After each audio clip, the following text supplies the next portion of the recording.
لگیاں توڑنی بھائی جانا میرا سونا نبی اور نواز سبحان اللہ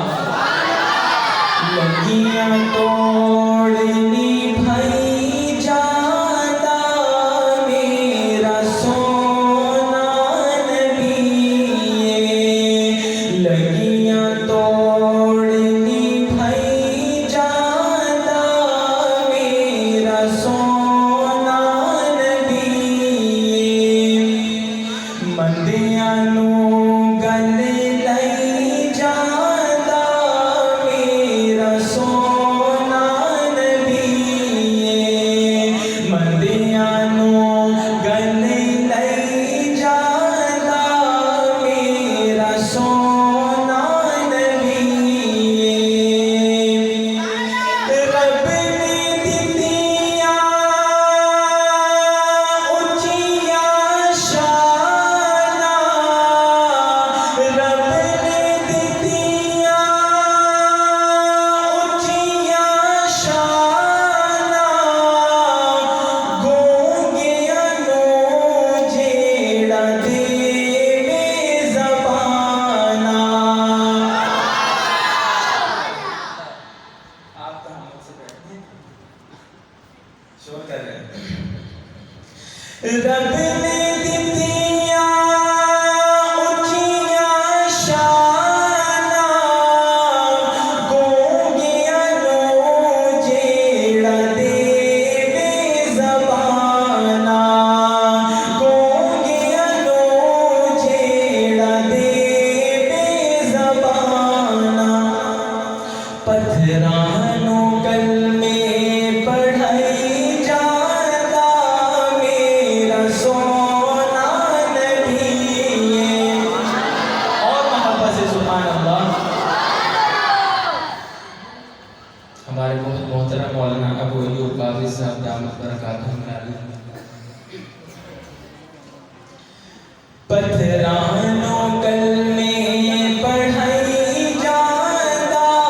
میرا سونا نبی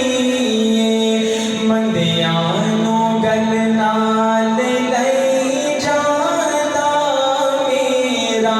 سونا نبی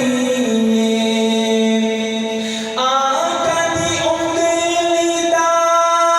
ہووے اشارہ چن ٹوٹ کے جڑ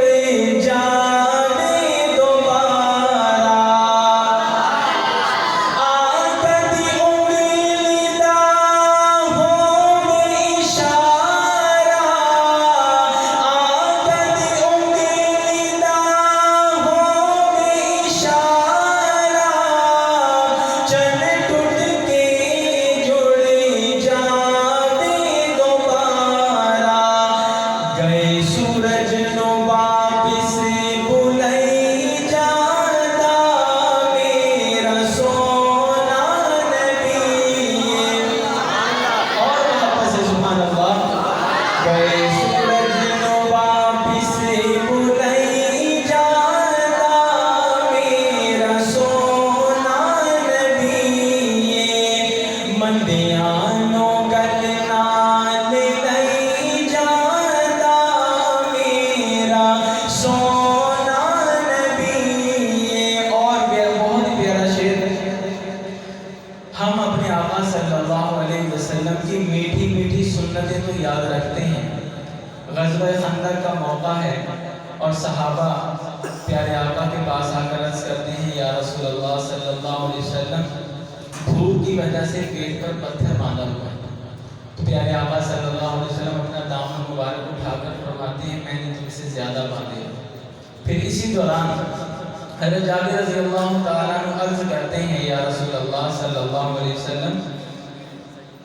3 بندوں کی دعوت ہے آپ اپنے ساتھ 2 بندے لے لیں تو پیارے آقا صلی اللہ علیہ وسلم کیا کرتے ہیں شعر میں ملاحظہ کیجیے گا 3 دا کھانا جابر پکایا 3 دا کھانا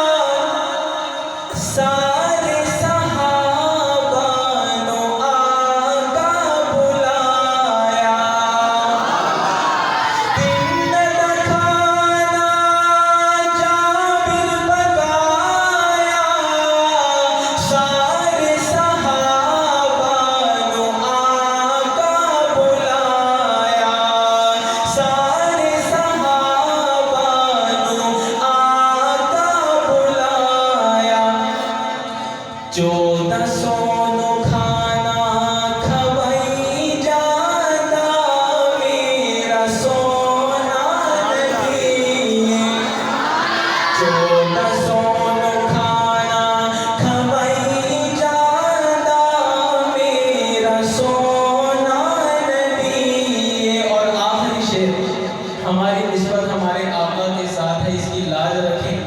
حضرت بلال رنگ کے کالے ہیں، حبشے کے غلام ہیں، لیکن آقا کے ساتھ نسبت ہوتی ہے اور پھر وہ اس نسبت کی لاج رکھتے ہیں، تو اللہ انہیں کیا مقام دیتا ہے کہ چلتے زمین پر ہیں اور چلنے کی آہٹ جنت میں سنائی دیتی ہے۔ ملاحظہ کیجیے گا، آقا دی میں